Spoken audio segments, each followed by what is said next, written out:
Hello ಕನ್ನಡಿಗ, ಶರಣು ಶರಣಾರ್ಥಿ. ಪ್ರೀತಿಯ ಸ್ನೇಹಿತರೆ, ಇವತ್ತಿನ ನಮ್ಮ ಒಂದು ಜಾಬ್ ಸರ್ಚ್ ಏನು ವಿಶೇಷ ಮಾಹಿತಿಯಪ್ಪ ಅಂದರೆ ಶಿರ್ಸಿ ಅರ್ಬನ್ ಬ್ಯಾಂಕ್ ರಿಕ್ರೂಟ್ಮೆಂಟ್ 2026. ಹೌದು ಸ್ನೇಹಿತರೆ, ದಿ ಶಿರ್ಸಿ ಅರ್ಬನ್ ಸಹಕಾರಿ ಬ್ಯಾಂಕ್ ಲಿಮಿಟೆಡ್ ಶಿರ್ಸಿ ಇದರಲ್ಲಿ ಖಾಲಿ ಇರುವ ಫ್ರಂಟ್ ಡೆಸ್ಕ್ ಅಸೋಸಿಯೇಟ್ ಮತ್ತು ಕಸ್ಟಮರ್ ರಿಲೇಷನ್ಶಿಪ್ ಇರ್ತಕ್ಕಂಥದ್ದು, ಅಸೋಸಿಯೇಟ್ಸ್, ಸೇವಕ, ಸಿಪಾಯಿ, ಕಾವಲುಗಾರ ಮತ್ತು ಭದ್ರತಾ ರಕ್ಷಕ ಹುದ್ದೆಗಳ ಭರ್ತಿಗೆ ಅರ್ಹ ಹಾಗೂ ಆಸಕ್ತ ಅಭ್ಯರ್ಥಿಗಳಿಂದ ಅರ್ಜಿಗಳನ್ನು ಆಹ್ವಾನಿಸಲಾಗಿದೆ. ಹುದ್ದೆಗಳ ಭರ್ತಿಗೆ ಸಂಬಂಧಿಸಿದಂತೆ ಹುದ್ದೆಗಳ ಸಂಖ್ಯೆ, ಶೈಕ್ಷಣಿಕ ಅರ್ಹತೆ, ವಯೋಮಾನ, ಅರ್ಜಿ ಸಲ್ಲಿಕೆ ದಿನಾಂಕ, ಹುದ್ದೆಗಳ ಬಗ್ಗೆ ಮಾಹಿತಿ, ಓವರಾಲ್ ಆಗಿ ನೋಟಿಫಿಕೇಷನ್ ವಿವರವನ್ನು ನಾನು ನಿಮಗೆ ಈ ವಿಡಿಯೋದಲ್ಲಿ ತಿಳಿಸ್ಕೊಡ್ತಾ ಇದ್ದೇನೆ.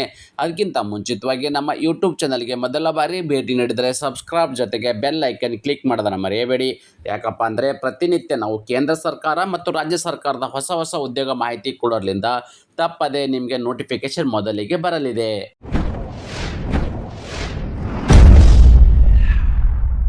ಸ್ನೇಹಿತರೆ, ನಾವೀಗ ಮೊದಲನೇದಾಗಿ ಹುದ್ದೆಗಳ ಬಗ್ಗೆ ಮಾಹಿತಿ ನೋಡೋದಾದರೆ ನೋಡಿ, ಫ್ರಂಟ್ ಡೆಸ್ಕ್ ಮತ್ತು ಅಸೋಸಿಯೇಟ್ ಇರ್ತಕ್ಕಂಥ ಹುದ್ದೆಗಳ ಅರ್ಜಿಗಳನ್ನು ಆಹ್ವಾನಿಸಲಾಗಿದ್ದು, ಕಸ್ಟಮರ್ ರಿಲೇಷನ್ಶಿಪ್ ಅಸೋಸಿಯೇಟ್ಸ್ ಇರ್ತಕ್ಕಂಥದ್ದು, ಸೇವಕ ಹುದ್ದೆಗಳು, ಸಿಪಾಯಿ ಹುದ್ದೆಗಳು ಅಂದರೆ ಗುಮಾಸ್ತ ಅಂತ ಹೇಳ್ತೀವಿ. ಓಕೆ, ಅದೇ ರೀತಿ ಕಾವಲುಗಾರ, ಸೆಕ್ಯೂರಿಟಿ ಇರ್ತಕ್ಕಂಥದ್ದು, ಭದ್ರತಾ ರಕ್ಷಕ ಇರ್ತಕ್ಕಂಥದ್ದು, ವಿವಿಧ ಅಂದರೆ ಅರ್ಬನ್ ಏನು ಬ್ಯಾಂಕ್ ಏನು ಇದರಲ್ಲಿ ನಿಮಗೆ ವಿವಿಧ ಹುದ್ದೆಗಳ ಅರ್ಜಿಗಳನ್ನು ಆಹ್ವಾನಿಸಲಾಗಿದೆ. ಅದೇ ರೀತಿ ಕರ್ತವ್ಯ ಸ್ಥಳ ಎಲ್ಲಿ ಅಂತ ನೋಡೋದಾದರೆ ಹುದ್ದೆಗೆ ಆಯ್ಕೆಯಾಗಿರುವ ಅಭ್ಯರ್ಥಿಗಳು ಶಿರ್ಸಿಯಲ್ಲೇ ಕೆಲಸವನ್ನು ನಿರ್ವಹಿಸಬೇಕಾಗತ್ತೆ. ಓಕೆ, ಕರ್ನಾಟಕದಲ್ಲಿ ಶಿರ್ಸಿಯಲ್ಲೇ ಕೆಲಸವನ್ನು ನಿರ್ವಹಿಸಬೇಕಾಗತ್ತೆ. ಖಾಲಿ ಇರ್ತಕ್ಕಂಥ ಹುದ್ದೆಗಳ ಸಂಖ್ಯೆ ಎಷ್ಟು ಅಂದರೆ ಒಟ್ಟು ಇಲ್ಲಿ 40 ಹುದ್ದೆಗಳ ಅರ್ಜಿಗಳನ್ನು ಆಹ್ವಾನಿಸಲಾಗಿದೆ. ಎಷ್ಟು ಕರೆದಿದ್ದಾರೆ ಹುದ್ದೆಗಳಲ್ಲಿ? 40 ಹುದ್ದೆಗಳ ಅರ್ಜಿಗಳನ್ನು ಆಹ್ವಾನಿಸಲಾಗಿದೆ. ಹಾಗಾದರೆ ಯಾವೆಲ್ಲ ಒಂದು ಹುದ್ದೆಗಳು ಕರೆದಿದ್ದಾರೆ, ಆ ಹುದ್ದೆಗಳ ಸಂಖ್ಯೆ ಎಷ್ಟು ಅಂತ ನಾವಿಲ್ಲಿ ಮಾಹಿತಿ ನೋಡೋದಾದರೆ ತಾವುಗಳು ಇಲ್ಲಿ ಗಮನಿಸಬಹುದಾಗಿದೆ. ನೋಡಿ, ಈ ಒಂದು ಮೊದಲೇದಾಗಿ ನಾವು ಈ ಒಂದು ಚಾರ್ಟಲ್ಲಿ ನೋಡೋದಾದರೆ front desk associates, customer relationship associates ಇರ್ತಕ್ಕಂಥ ಹುದ್ದೆ ಇದ್ದಾವೆ. ಈ ಎಲ್ಲ ಈ 2 ಥರದ ಹುದ್ದೆಗಳಿಗೆ ಸೇರಿ 30 ಹುದ್ದೆಗಳ ಅರ್ಜಿಗಳನ್ನು ಆಹ್ವಾನಿಸಲಾಗಿದ್ದು, ಅದೇ ರೀತಿ ಸೇವಕ, ಸಿಪಾಯಿ, ಕಾವಲುಗಾರ, ಭದ್ರತಾ ರಕ್ಷಕ ಹುದ್ದೆಗೆ ಸಂಬಂಧಪಟ್ಟ ಅಭ್ಯರ್ಥಿಗಳು ನೋಡಿ, ಸಿಪಾಯಿ, ಸೇವಕ, ಕಾವಲುಗಾರ, ಸಿಪಾಯಿ, ಭದ್ರತಾ ರಕ್ಷಕ ಈ ಥರದ ಒಂದು ಹುದ್ದೆಗಳಿಗೆ ಇಲ್ಲಿ 10 ಹುದ್ದೆಗಳ ಅರ್ಜಿಗಳನ್ನು ಆಹ್ವಾನಿಸಲಾಗಿದೆ. ಒಟ್ಟಾರೆಯಾಗಿ ಇಲ್ಲಿ 40 ಹುದ್ದೆಗಳ ಅರ್ಜಿಗಳನ್ನು ಆಹ್ವಾನಿಸಲಾಗಿದೆ.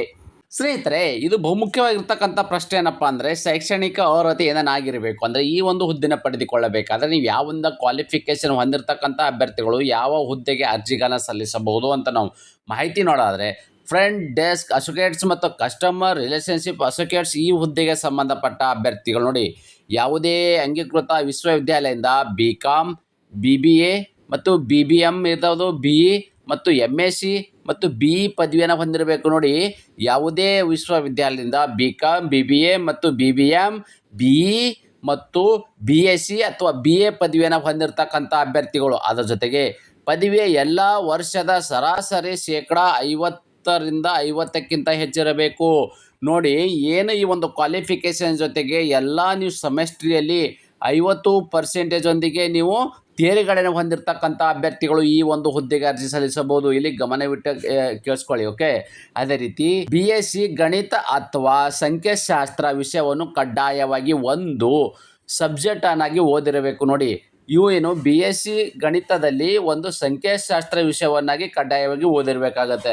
ಅದೇ ರೀತಿ BA ವಿಷಯದಲ್ಲಿ ಗಣಿತ, ಸಂಖ್ಯಾಶಾಸ್ತ್ರ ಅಥವಾ ಅರ್ಥಶಾಸ್ತ್ರ ವಿಷಯವನ್ನು ಕಡ್ಡಾಯವಾಗಿ ಓದಿರ್ತಕ್ಕಂಥ ಅಭ್ಯರ್ಥಿಗಳು ಈ ಒಂದು ಹುದ್ದೆಗೆ ಅರ್ಜಿ ಸಲ್ಲಿಸಬಹುದು. ನೋಡಿ, BSc ಅಥವಾ BA ಇರ್ತಕ್ಕಂಥ ಅಭ್ಯರ್ಥಿಗಳಿಗೆ ಈ ಒಂದು 2 ಕ್ವಾಲಿಫಿಕೇಷನ್ ಹೊಂದಿರತಕ್ಕಂಥ ಅಭ್ಯರ್ಥಿಗಳು, ನೀವು ಇದನ್ನು ಕಡ್ಡಾಯವಾಗಿ ಓದಿರ್ತಕ್ಕಂಥ ಅಭ್ಯರ್ಥಿಗಳು ಈ ಒಂದು ಹುದ್ದೆಗೆ ಅರ್ಜಿಗಳನ್ನು ಸಲ್ಲಿಸಬಹುದಾಗಿದೆ. ಅದೇ ರೀತಿ ಸೇವಕ ಮತ್ತು ಸಿಪಾಯಿ, ಕಾವಲುಗಾರ ಮತ್ತು ಭದ್ರತಾ ರಕ್ಷಕ ಇವು ಏನು ಇದ್ದಾವೆ, ಇವೆಲ್ಲ ಹುದ್ದೆಗಳಿಗೆ ನೀವು ಕೇವಲ SLC ತೇರ್ಗಡೆ ಹೊಂದಿದ್ದರೆ ಸಾಕು. ಅಂದರೆ ನೀವು 10ನೇ ತರಗತಿ ಪಾಸಾಗಿರ್ತಕ್ಕಂಥ ಅಭ್ಯರ್ಥಿಗಳು ಈ ಒಂದು ಹುದ್ದೆಗೆ ಅರ್ಜಿಗಳನ್ನು ಸಲ್ಲಿಸಬಹುದು. ಅದರಲ್ಲಿ ಮುಖ್ಯವಾಗಿ ಕನ್ನಡವನ್ನು ಒಂದು ಭಾಷೆ ಆಗಿ ನೀವು ಓದಿರಬೇಕಾಗತ್ತೆ.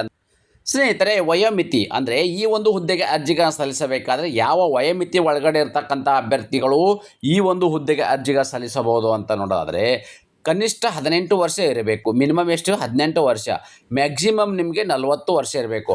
18ರಿಂದ 40 ವರ್ಷ ಒಳಗಡೆ ಇರತಕ್ಕಂಥ ಅಭ್ಯರ್ಥಿಗಳು ಈ ಒಂದು ಹುದ್ದೆಗೆ ಅರ್ಜಿ ಸಲ್ಲಿಸಬಹುದು. ಇದು ಜನರಲ್ ಕೆಟಗರಿ ಸಂಬಂಧಪಟ್ಟ ಅಭ್ಯರ್ಥಿಗಳಿಗೆ. ಓಕೆ, ಅದೇ ರೀತಿ ಪ್ರವರ್ಗ ಅಂದರೆ 2A 2B 3A ಮತ್ತು 3B ಅಭ್ಯರ್ಥಿ ಗರಿಷ್ಠ ಅವರಿಗೆ 43 ವರ್ಷ ಒಳಗಡೆ ಇರತಕ್ಕಂಥ ಅಭ್ಯರ್ಥಿಗಳು ಅರ್ಜಿಗೆ ಸಲ್ಲಿಸಬಹುದು. ಮತ್ತು ಪರಿಶಿಷ್ಟ ಜಾತಿ ಪರಿಶಿಷ್ಟ ಪಂಗಡ ಅಭ್ಯರ್ಥಿಗಳು ಅಂದರೆ SC ST ಅಭ್ಯರ್ಥಿಗಳಾಗಿದ್ದರೆ ಅವರಿಗೆ ಗರಿಷ್ಠ ವಯೋಮಿತಿ 45 ವರ್ಷದ ಒಳಗಡೆ ಇರತಕ್ಕಂಥ ಅಭ್ಯರ್ಥಿಗಳು ಈ ಒಂದು ಹುದ್ದೆಗೆ ಅರ್ಜಿಗಳನ್ನು ಸಲ್ಲಿಸಬಹುದಾಗಿದೆ. ಸ್ನೇಹಿತರೆ, ತಾವು ಇನ್ನೊಂದು ಗಮನಿಸಬೇಕಾಗಿರ್ತಕ್ಕಂಥ ಮಾಹಿತಿ ಏನಪ್ಪ ಅಂದರೆ ವೇತನ. ಅಂದರೆ ಆಯ್ಕೆಯಾಗಿರ್ತಕ್ಕಂಥ ಅಭ್ಯರ್ಥಿಗಳಿಗೆ ಪ್ರತಿ ತಿಂಗಳು ಸಿಗ್ತಕ್ಕಂಥ ವೇತನ ಎಷ್ಟು ಅಂದರೆ ಹುದ್ದೆ ಮತ್ತು ಆ ಹುದ್ದೆಗೆ ಅನುಗುಣವಾಗಿರ್ತಕ್ಕಂಥ ವೇತನ. ಸ್ನೇಹಿತರೆ, ಮೊದಲೇ ಏನು ಹೇಳಿದ್ದೆ ನಿಮಗೆ ಅಂದರೆ ಫ್ರಂಟ್ ಡೆಸ್ಕ್ ಅಸೋಸಿಯೇಟ್ಸ್ ಮತ್ತು ಕಸ್ಟಮರ್ ರಿಲೇಷನ್ಶಿಪ್ ಅಸೋಸಿಯೇಟ್ಸ್ ಇರ್ತಕ್ಕಂಥ ಏನು ಹುದ್ದೆಗಳಿವೆ, ಇವು ಎಲ್ಲ ಒಂದು ಹುದ್ದೆಗೆ ಸೇರಿದಂತೆ ವೇತನ ಅವರಿಗೆ ಎಷ್ಟಿರ್ತದಪ್ಪ ಅಂತ ಹೇಳಿದ್ರೆ ತಾವುಗಳು ಇಲ್ಲಿ ಗಮನಿಸಬಹುದಾಗಿದೆ. ನೋಡಿ, ಎಷ್ಟಿರ್ತಕ್ಕಂಥ ವೇತನ 34,100 ರೂಪಾಯಿಂದ 1,07,500 ರೂಪಾಯಿವರೆಗೂ ಪ್ರತಿ ತಿಂಗಳು ಸಿಗ್ತಕ್ಕಂಥ ಒಂದು ವೇತನವಾಗಿದೆ. ಅದೇ ರೀತಿ ಇಲ್ಲಿ ನೋಡಿ, ಸೇವಕ ಮತ್ತು ಸಿಪಾಯಿ ಕಾವಲುಗಾರ ಭದ್ರತಾ ಸಿಬ್ಬಂದಿ ಹುದ್ದೆಗೆ ಸಂಬಂಧಪಟ್ಟ ಅಭ್ಯರ್ಥಿಗಳಂದರೆ ಈ ಒಂದು ಹುದ್ದೆಗೆ ಸಂಬಂಧಪಟ್ಟ ಅಭ್ಯರ್ಥಿಗಳಿಗೆ ಅವರಿಗೆ ಇರ್ತಕ್ಕಂಥ ಒಂದು ವೇತನ ಎಷ್ಟು ಅಪ್ಪ ಅಂದರೆ 27,000ದಿಂದ 83,700 ರೂಪಾಯಿವರೆಗೂ ಇದು ಪ್ರತಿ ತಿಂಗಳು ಸಿಗ್ತಕ್ಕಂಥ ವೇತನವಾಗಿದೆ. ಸ್ನೇಹಿತರೆ, ಆಯ್ಕೆ ವಿಧಾನ ಅಂದರೆ ಅರ್ಜಿಗಳನ್ನು ಹಾಕಿರ್ತಕ್ಕಂಥ ಅಭ್ಯರ್ಥಿಗಳನ್ನ ಸೆಲೆಕ್ಷನ್ ಹೇಗೆ ಮಾಡ್ತಾರಪ್ಪ ಅಂದರೆ ಈ ಹುದ್ದೆಗೆ ಅಭ್ಯರ್ಥಿಗಳಿಗೆ ಲಿಖಿತ ಪರೀಕ್ಷೆ ನಡೆಸಲಾಗುವುದು ಮತ್ತು ಮೌಖಿಕ ಸಂದರ್ಶನ. ನೋಡಿ, ಮೊದಲನೇದಾಗಿ ನಿಮಗೆ ಒಂದು ರಿಟರ್ನ್ ಎಕ್ಸಾಮಿನೇಷನ್ ತಗೊಳ್ತಾರೆ, ಲಿಖಿತ ಎಕ್ಸಾಮ್. ಇದರಲ್ಲಿ ಕ್ವಾಲಿಫೈ ಆಗಿರ್ತಕ್ಕಂಥ ಅಭ್ಯರ್ಥಿಗಳನ್ನ ಮೌಖಿಕ ಸಂದರ್ಶನ ಮಾಡಿ, ಓಕೆ, ಈ ಮೌಖಿಕ ಸಂದರ್ಶನ ನಡೆಸುವ ಮೂಲಕ ಆಯ್ಕೆಯನ್ನು ಮಾಡಲಾಗುವುದು. ಅದರಲ್ಲಿಯೂ ಅಭ್ಯರ್ಥಿಯು ಲಿಖಿತ ಪರೀಕ್ಷೆ ಪಡೆದಿರುವ ಶೇಕಡಾವಾರು 80ಕ್ಕೆ ನಿಗದಿಪಡಿಸಿ ಉಳಿದ ಪ್ರತಿಶತ 15 ಅಂಕಗಳ ಸಂದರ್ಶನ. ನೋಡಿ, ನೀವು ಏನು ರಿಟರ್ನ್ ಟೆಸ್ಟಲ್ಲಿ ಏನು ಸ್ಕೋರ್ ಮಾಡಿರ್ತೀರಿ ಅದು 85% ಅದನ್ನು ತಗೊಳ್ತಾರೆ. ಮತ್ತು ನೀವು ಸಂದರ್ಶನ ಇರ್ತಕ್ಕಂಥ ಅಂದರೆ ಮೌಖಿಕ ಸಂದರ್ಶನ ಗಳಿಸಿರ್ತಕ್ಕಂಥದ್ದು 50%. ಓಕೆ, ಈ 50 ಮಾರ್ಕ್ಸನ್ನು ತಗೊಂಡು ಓವರಾಲ್ ಆಗಿ 1:5 ಅನುಪಾತದಲ್ಲಿ ಸಂದರ್ಶನಕ್ಕೆ ಆಯ್ಕೆ ಮಾಡಲಾಗುವುದು. ಆ ಸಂದರ್ಶನದಲ್ಲಿ ಕ್ವಾಲಿಫೈ ಆಗಿರ್ತಕ್ಕಂಥ ಅಭ್ಯರ್ಥಿಗಳನ್ನ ಮೆರಿಟ್ ಆಧಾರದ ಮೇಲೆ ಫೈನಲ್ ಆಗಿ ನೇಮಕಾತಿ ಮಾಡಲಾಗುವುದು. ಸ್ನೇಹಿತರೆ, ಅರ್ಜಿ ಸಲ್ಲಿಕೆ ವಿಧಾನ. ಅಭ್ಯರ್ಥಿಯು ಈ ಹುದ್ದೆಗೆ ಆಫ್ಲೈನ್ ಮೂಲಕವೇ ಅರ್ಜಿಗಳನ್ನು ಸಲ್ಲಿಸಬೇಕು. ಆಫ್ಲೈನ್ ಮೂಲಕ ಅರ್ಜಿಗಳನ್ನು ಹೇಗೆ ಸಲ್ಲಿಸಬೇಕು ಎಂಬುದನ್ನು ಮುಂದೆ ಹೇಳುತ್ತೇನೆ. ಸ್ನೇಹಿತರೆ, ಅರ್ಜಿ ಸಲ್ಲಿಸುವ ವಿಳಾಸ ನಿಮಗೆ ಮೊದಲೇ ಹೇಳಿದ್ದೆ, ಈ ಒಂದು ಹುದ್ದೆಗೆ ನೀವು ಆಫ್ಲೈನ್ ಮೂಲಕವೇ ಅರ್ಜಿಗಳನ್ನು ಸಲ್ಲಿಸಬೇಕು ಅಂತ. ಈ ಆಫ್ಲೈನ್ ಮೂಲಕ ಅರ್ಜಿಗಳನ್ನು ಸಲ್ಲಿಸಬೇಕಾದರೆ ನೀವು ಈ ಒಂದು ಅಡ್ರೆಸ್ಗೆ ತಮ್ಮ ಅಪ್ಲಿಕೇಶನನ್ನು ಕಳಿಸ್ಕೊಡ್ತಕ್ಕಂಥದ್ದು. ಆ ಅಡ್ರೆಸ್ ಈ ರೀತಿ ಇರಲಿದೆ: ಮುಖ್ಯ ಕಾರ್ಯನಿರ್ವಹಣಾಧಿಕಾರಿ, ದಿ ಸಿರ್ಸಿ ಅರ್ಬನ್ ಸಹಕಾರಿ ಬ್ಯಾಂಕ್ ಲಿಮಿಟೆಡ್, ಕೇಂದ್ರ ಕಚೇರಿ, ರಾಯರಪೇಟೆ, ಸಿರ್ಸಿ, 581401, ಉತ್ತರ ಕನ್ನಡ. ಈ ಒಂದು ಅಡ್ರೆಸ್ಗೆ ತಮ್ಮ ಅರ್ಜಿಗಳನ್ನು ಪೋಸ್ಟಲ್ ಮುಖಾಂತರ ಕಳಿಸಬೇಕು. ಸ್ನೇಹಿತರೆ, ನಿಗದಿತ ಅರ್ಜಿ ಶುಲ್ಕ ವಿವರವನ್ನು ನೋಡೋದಾದರೆ ನಾವಿಲ್ಲಿ ನೋಡಿ, ಅರ್ಜಿ ಶುಲ್ಕ ಎಷ್ಟಿರ್ತಕ್ಕಂಥದ್ದಪ್ಪ ಅಂದರೆ 1,000 ರೂಪಾಯಿ ಅರ್ಜಿ ಶುಲ್ಕವಿದೆ. ಈ 1,000 ರೂಪಾಯಿ ಅರ್ಜಿ ಶುಲ್ಕವನ್ನು ಯಾರ ಹೆಸರಲ್ಲಿ ತೆಕ್ಕೋಬೇಕಪ್ಪ ಅಂದರೆ chief executive officer the Sirsi urban ಸಹಕಾರಿ ಬ್ಯಾಂಕ್ ಲಿಮಿಟೆಡ್, ಸಿರ್ಸಿ, ಇವರ ಹೆಸರಿಗೆ ಡಿಮ್ಯಾಂಡ್ ಡ್ರಾಫ್ಟ್ ಮೂಲಕ ನೀವು ಅರ್ಜಿ ಶುಲ್ಕವನ್ನು ಸಲ್ಲಿಸ್ತಕ್ಕಂಥದ್ದು. ನೋಡಿ, ನೀವು chief executive officer Sirsi urban ಸಹಕಾರಿ ಬ್ಯಾಂಕ್ ಲಿಮಿಟೆಡ್ ಇವರ ಹೆಸರಲ್ಲಿ ನೀವು 1,000 ರೂಪಾಯಿಯದ ಒಂದು DDನ ತಕ್ಕೋಬೇಕಾಗತ್ತೆ. ನೀವು ಒಂದು ಅಪ್ಲಿಕೇಶನ್ ಹಾಕಬೇಕಾದ್ರೆ ಈ DDನ ನೀವು ಕಳಿಸ್ಕೊಡ್ತಕ್ಕಂಥದ್ದು. ಓಕೆ, ಅರ್ಜಿ ಸಲ್ಲಿಸಲು ನಿಗದಿಪಡಿಸಿದ ದಿನಾಂಕದ ವಿವರ ನೋಡೋದಾದರೆ ಅರ್ಜಿ ಸಲ್ಲಿಸಲು ಪ್ರಾರಂಭ ದಿನಾಂಕ ಜುಲೈ 7, 2026 ಪ್ರಾರಂಭವಾಗಿದ್ದು, ಅರ್ಜಿ ಸಲ್ಲಿಸಲು ಕೊನೆಯ ದಿನಾಂಕ ಇದೇ ತಿಂಗಳು ಜುಲೈ 28, 2026 ಇಷ್ಟರೊಳಗಡೆ ತಮ್ಮ ಅರ್ಜಿಗಳನ್ನ ಸಲ್ಲಿಸ್ತಕ್ಕಂಥದ್ದು. ಸ್ನೇಹಿತರೆ, ಇಂಪಾರ್ಟೆಂಟ್ ಮಾಹಿತಿ ಇನ್ನೊಂದು ಗಮನಿಸಬೇಕಾಗಿರೋದೇನಪ್ಪ ಅಂದರೆ ನಿಮಗೆ ಫುಲ್ ನೋಟಿಫಿಕೇಶನ್ ವಿವರವನ್ನು ಕೊಟ್ಟಿದ್ದೇನೆ. ಟೆಲಿಗ್ರಾಮ್ ಆಗಿರ್ಬೋದು, ವಾಟ್ಸಪ್ ಚಾನಲ್ ಲಿಂಕು ನನ್ನ ಯೂಟ್ಯೂಬ್ ಡಿಸ್ಕ್ರಿಪ್ಷನ್ ಬಾಕ್ಸಲ್ಲಿ ನೀಡಿದ್ದೇನೆ, ಅದಕ್ಕೂ ಕೂಡ ಜಾಯ್ನ್ ಆಗಿ. ಅದರಲ್ಲಿ ಮುಖ್ಯವಾಗಿ ನಮ್ಮ ಟೆಲಿಗ್ರಾಮಿಗೆ ಜಾಯಿನ್ ಆದಾಗ ಏನಾಗುತ್ತಪ್ಪ ಅಂತಂದರೆ ನಿಮಗೆ ಅಲ್ಲಿ ಈ ಥರದ ಒಂದು ಅಪ್ಲಿಕೇಶನ್ ಸಿಗ್ತದೆ. ಓಕೆ, ಯಾವ ಒಂದು ಹುದ್ದೆಗೆ ಅರ್ಜಿಗಳನ್ನ ಸಲ್ಲಿಸ್ತಾ ಇದ್ದೀರಿ, ಅಭ್ಯರ್ಥಿ ಹೆಸರು, ಅಂಚೆ ವಿಳಾಸ, ದೂರವಾಣಿ, ಇಮೇಲ್ ಅಡ್ರೆಸ್ಸು, ತಂದೆಯ ಪೂರ್ಣ ಹೆಸರು, ಖಾಯಂ ವಿಳಾಸ, ಜನ್ಮ ದಿನಾಂಕ, ಇಲ್ಲಿ ವಯಸ್ಸು, ನೀವು ಬ್ಯಾಂಕಲ್ಲಿ ತಗೊಂಡಿರ್ತಕ್ಕಂಥ ಒಂದು ಯಾವ ಬ್ಯಾಂಕಿಂದ ತಗೊಂಡಿದ್ರಿ DDಯನ್ನು ತುಂಬಬೇಕಾಗತ್ತೆ.